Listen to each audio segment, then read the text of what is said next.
Bienvenidos oyentes, les saludamos una semana más aquí en el informativo de Radio Sefarad que comentará Jorge. ¿Qué hay? ¿Qué tal, Alejandro? Comenzamos con los titulares del día. Israel afirma que la ayuda a Gaza ha comenzado a distribuirse mediante un nuevo y controvertido mecanismo. El ejército israelí intensifica sus ataques en Gaza. El objetivo del ejército israelí es ocupar el 75% de la franja en 2 meses. España propone imponer sanciones a Israel para forzar el fin de la guerra en Gaza. Irán rechaza la iniciativa de suspender el enriquecimiento de uranio para alcanzar un acuerdo nuclear con Estados Unidos. Estos son los temas que hoy les ofrecemos aquí en el informativo de Radio Sefarad. Un controvertido mecanismo de ayuda respaldado por Israel y Estados Unidos y destinado a aliviar el hambre en la Franja de Gaza comenzó a funcionar el lunes, dijo Israel, mientras aviones de guerra que atacaban el enclave mataban a docenas de personas, según los palestinos. La oficina del primer ministro Benjamín Netanyahu confirmó el lunes por la mañana que había comenzado la distribución de asistencia a través de la Fundación Humanitaria de Gaza, poniendo en marcha un sistema que, según Israel, tiene como objetivo evitar que la ayuda se desvíe al grupo terrorista Hamás. Mientras tanto, la Fuerza Aérea israelí afirmó haber lanzado cientos de ataques en todo el enclave durante los últimos 2 días, incluyendo un ataque contra una escuela de la ciudad de Gaza convertida en refugio que, según afirmaba, había sido utilizada por grupos terroristas palestinos. Las autoridades del enclave controlado por Hamás informaron de al menos 46 muertes a causa de los ataques israelíes. Ante la creciente presión sobre las condiciones humanitarias en la franja, la citada organización dijo en un comunicado el lunes que abriría el primero de varios puntos de distribución planificados en cuestión de horas y que la ayuda llegaría al menos a 1 millón de palestinos, aproximadamente la mitad de la población del enclave, para el final de la semana. El anuncio se produjo horas después de que el director ejecutivo de la fundación, Jake Good, renunciara abruptamente, diciendo que sería imposible implementar el plan mientras se adhiriera estrictamente a los principios humanitarios de humanidad, neutralidad, imparcialidad e independencia. Aunque técnicamente es una empresa estadounidense, la Fundación Humanitaria de Gaza se estableció en estrecha coordinación con las autoridades israelíes. Los grupos de ayuda humanitaria y la ONU se han negado a cooperar con la nueva iniciativa, alegando que generaría aún más desplazamientos de la población palestina, no atendería las necesidades locales y violaría los principios humanitarios que prohíben a una parte beligerante controlar la asistencia humanitaria. Según el plan, representantes familiares preseleccionados podrán recoger cajas de alimentos para sus familias en un pequeño número de puntos de distribución en el sur de Gaza. Estas zonas están protegidas y operadas por contratistas de seguridad estadounidenses privados que llegaron a la región a principios de este mes. Bueno, ya saben que hace pocos días Israel comenzó a permitir la entrada de ayuda humanitaria, al principio en pequeñas dosis, digamos. Al principio se habían hablado de 10 camiones, al final creo que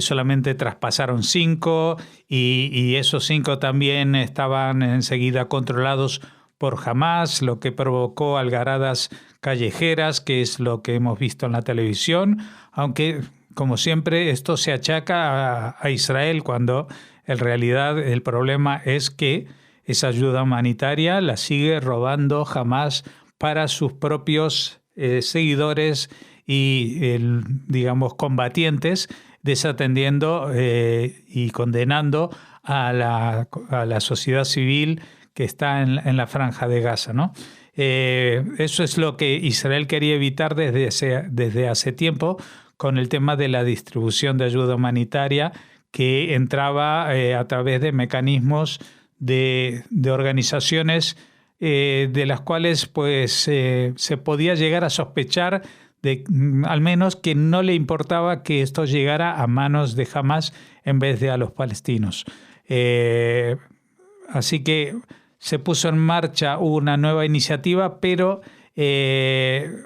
con las prisas, porque esto no era el calendario que pretendía Israel, sino que esto se debió articular la semana pasada por presiones especialmente de Estados Unidos, pues con las prisas no se había llegado a articular todos los detalles, pero ahora parece que sí va a empezar a funcionar a través de esta Fundación Humanitaria de Gaza, la GHF creo que se llama, y bueno, ya vemos algunos reproches incluso de la gente que está a cargo de la organización, y hay gente que critica que ahora que ha comenzado a entrar la ayuda humanitaria, como esta va a estar situada en la zona humanitaria que está en el sur de la Franja de Gaza, esto va a ser otra carga sobre la población civil palestina porque va a producir que haya desplazamientos. Bueno, de momento yo sé que la situación es caótica en la Franja de Gaza, no es para menos después de un año y medio de guerra, de la destrucción que, a pesar de lo que muchos dicen, que no hay ningún edificio en pie, que están todos los hospitales destrozados, etcétera, etcétera, pero yo sigo viendo en las noticias pues muchos edificios en pie, muchos hospitales de los cuales llegan noticias que tienen problemas para atender a tanta gente, pero que siguen operativos, etcétera, etcétera. Así que, bueno, evidentemente no es una situación en la que la gente le gusta estar, pero tampoco es el infierno que muchos describen en los medios de comunicación según la información que les facilita una organización terrorista llamada Hamas, y con los números que le facilita esta misma organización terrorista, que ya en su propia dialéctica de matemática pues ya ha sobrepasado los 53.000. Si esta guerra se prolongara mucho, pues los números incluso empezarían a ser más dudosos todavía, porque allí en las listas solamente aparecen mujeres y niños y ancianos y ninguno de ellos es un combatiente. Y tampoco esto produce una merma en los números que siempre se dan de la población que está hacinada en la Franja de Gaza. Como digo y reitero, no estoy hablando de que la situación sea cómoda, sea fácil y que tenga una salida realmente que sea la mejor de todas, pero lo que ahora Israel está proponiendo a través de este mecanismo es algo que va a garantizar de alguna manera que los civiles que no estén implicados en las operaciones de Hamas y no el grupo Hamas sean los que reciban esta ayuda. Lo que ya no podemos asegurar es que el grupo Hamas, una vez que se implante este tipo de estructura de reparto, no vaya casa por casa, familia por familia e intente robarles la ayuda humanitaria que hayan recibido. Como parte de las etapas iniciales de la ofensiva, el ejército ha intensificado significativamente sus ataques aéreos en todo el enclave devastado por la guerra, ha desplegado 5 divisiones o decenas de miles de tropas en la franja y está listo para lanzar una maniobra terrestre a gran escala. Las fuerzas de defensa de Israel dijeron el lunes por la mañana que aviones de la Fuerza Aérea habían llevado a cabo más de 200 ataques en la Franja de Gaza desde el sábado, dirigidos contra operativos terroristas, depósitos de armas, posiciones antitanque y de francotiradores, pozos de túneles y otras infraestructuras. En el sur de Gaza, el ejército informó que las tropas atacaron un edificio utilizado por Hamas como depósito de armas, un puesto de observación y otra estructura utilizada por el grupo terrorista. Las tropas también dirigieron ataques con drones contra varios operativos avistados en edificios cercanos a las fuerzas. En el norte de Gaza se informó de un ataque llevado a cabo por un avión de combate que destruyó un edificio donde operaban miembros de la fuerza de élite Nukba de Hamas. El ejército también confirmó haber atacado a terroristas clave atrincherados en la escuela Al-Jarjawi en el barrio de Daraj de la ciudad de Gaza, que había sido convertido en refugio. El ejército afirmó que el lugar había sido utilizado por Hamas y la Yihad Islámica Palestina como centro de comando para planificar y reunir inteligencia con el fin de llevar a cabo ataques terroristas contra civiles israelíes y tropas israelíes en la zona. Sí, bueno, aquí hay un detalle de las operaciones en las últimas 2 o 3 días. Y lo que sí estamos viendo es que ante esta frase que se ha hecho casi común o algo que todo el mundo acepta, como que toda la franja de Gaza está destruida, pues vemos que solamente en este fin de semana, después de 1 año y medio de bombardeos, de operativos, etcétera, etcétera, seguían habiendo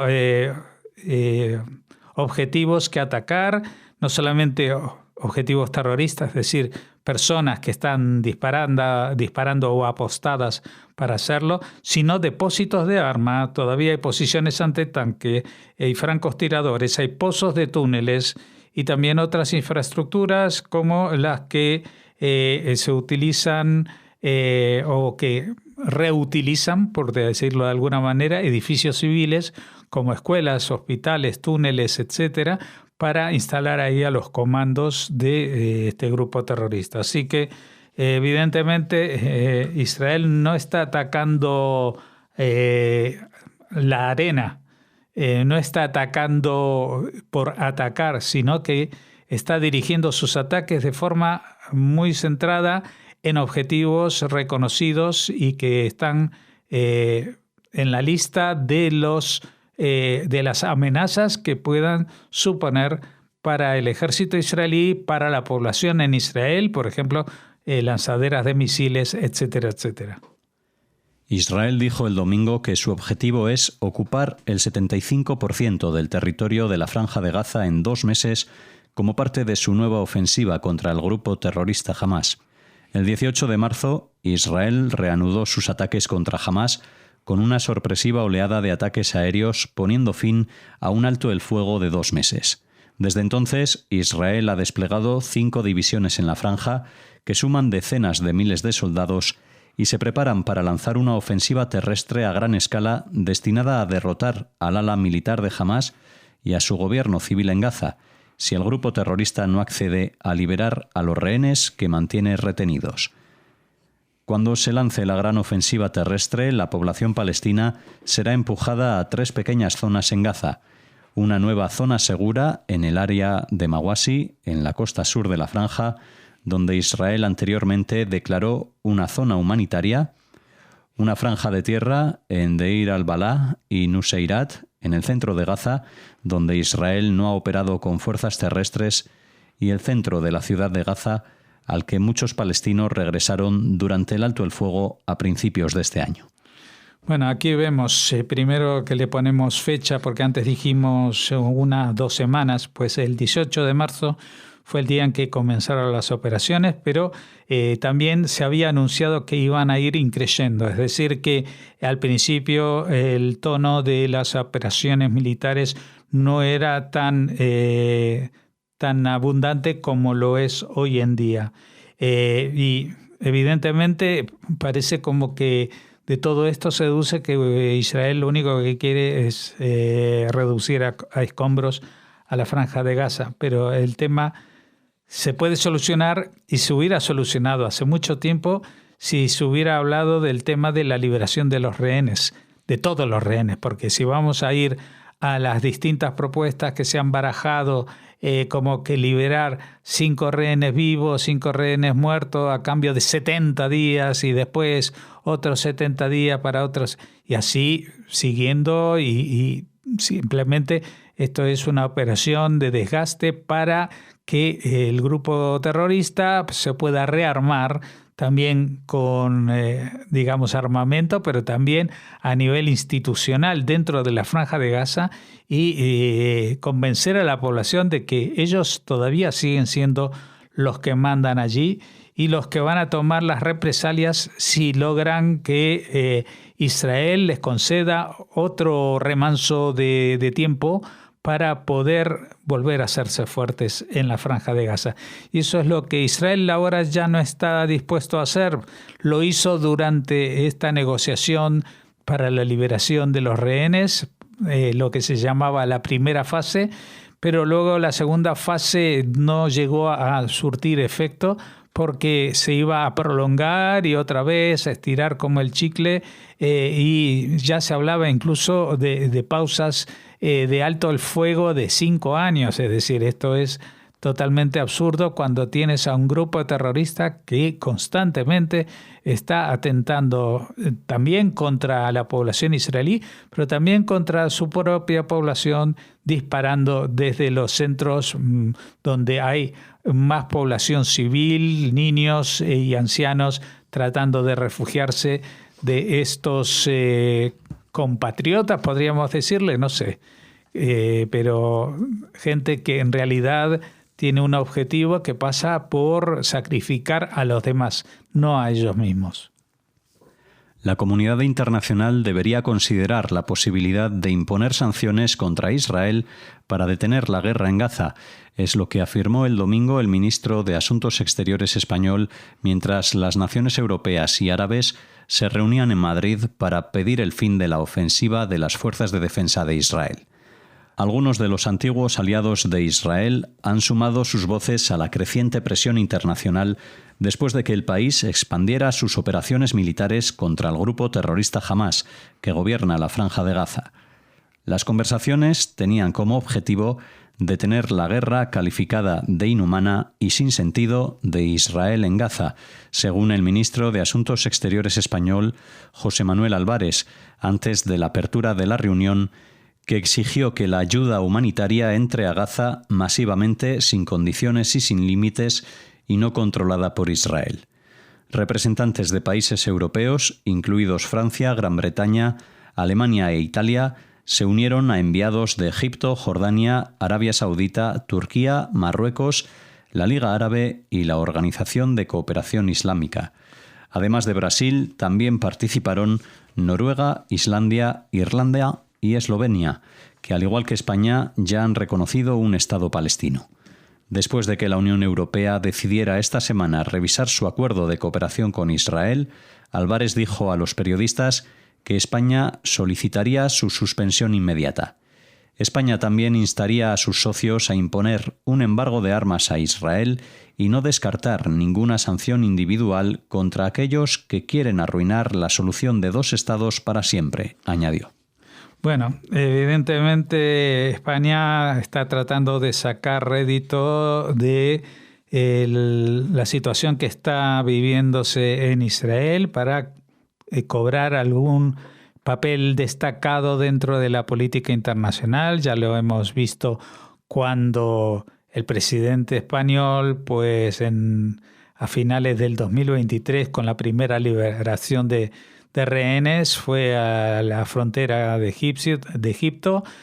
cuando todavía era, digamos, el representante de la Unión Europea por turno, y allí junto con el de Irlanda prometió que iba a reconocer al Estado palestino, cosa que hizo hace no mucho, y esto junto con otras acciones y especialmente declaraciones del presidente español, pues han despertado muchos recelos en Israel, que ha retirado a su embajador, ha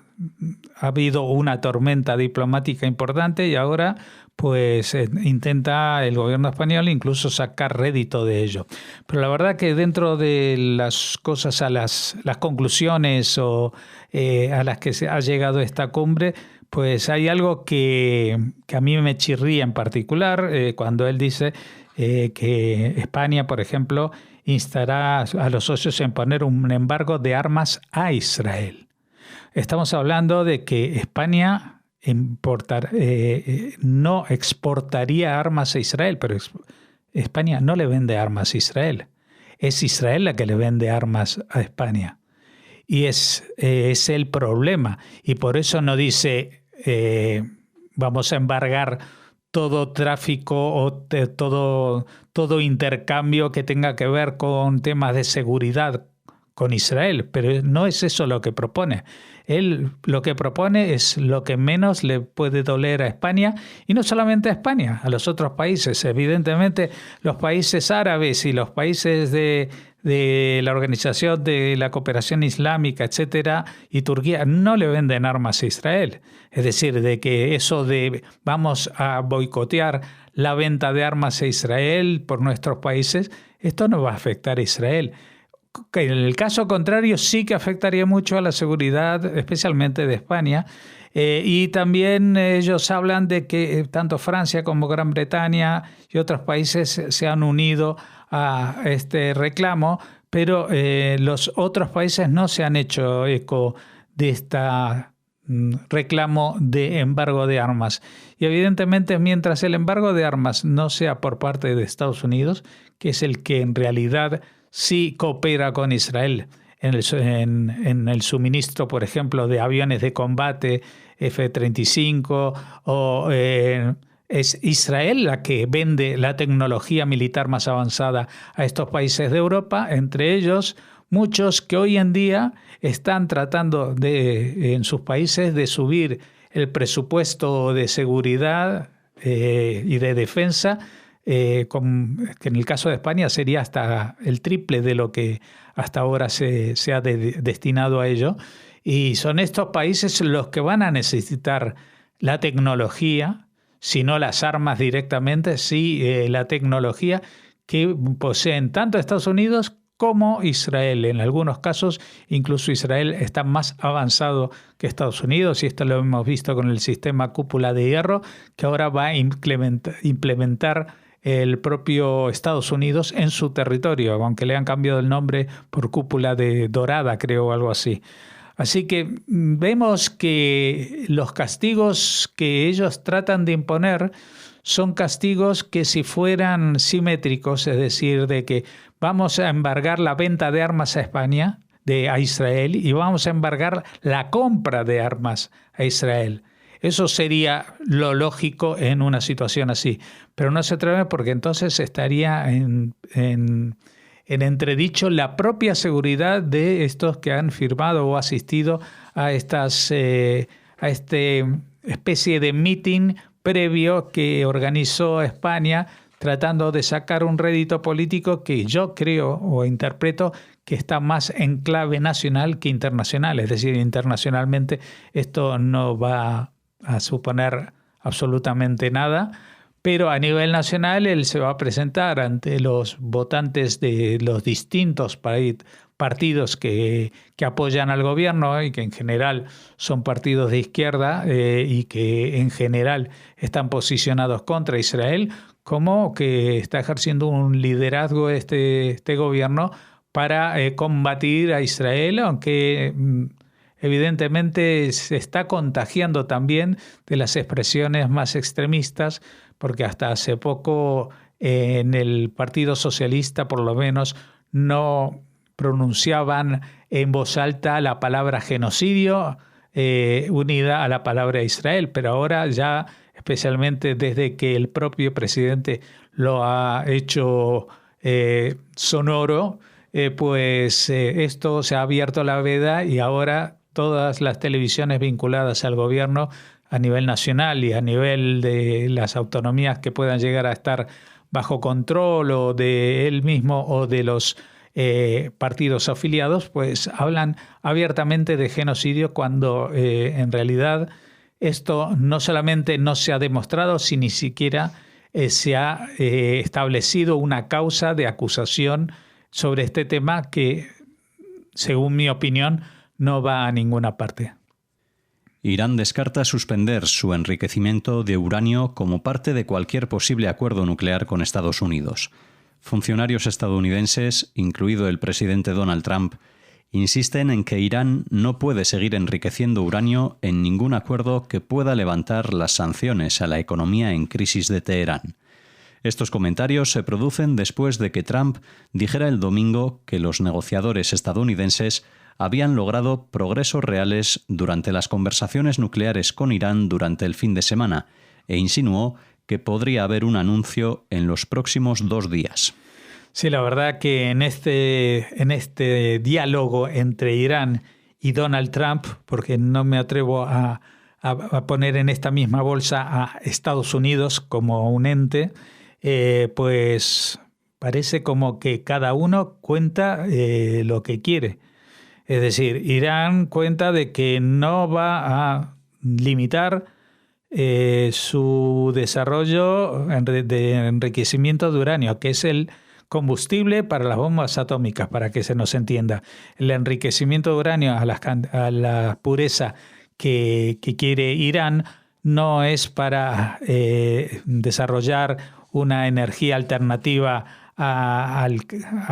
petróleo, que por otra parte es su principal industria y es lo que más tiene, con lo cual sería realmente algo sorprendente que un país que es exportador de petróleo pues adopte energías alternativas al petróleo, ¿no? Pero digamos que esto fuera así, pues para eso no tendrían que enriquecer más que al 3 o 4% del uranio, porque eso es la cantidad que se puede controlar en los centros donde las centrales eléctricas generadas por energía atómica. Pero Irán quiere enriquecerme más porque es evidente y está claro que lo que tiene el interés es de desarrollar armamento atómico. Y no está nada lejos de conseguirlo y tampoco está nada lejos de conseguir misiles de largo alcance que lleven estas cabezas nucleares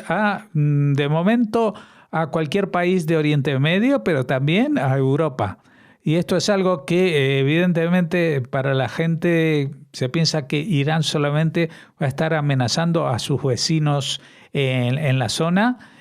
como puede ser Israel o Arabia Saudita, pero esos misiles van a estar apuntando también a Europa. Y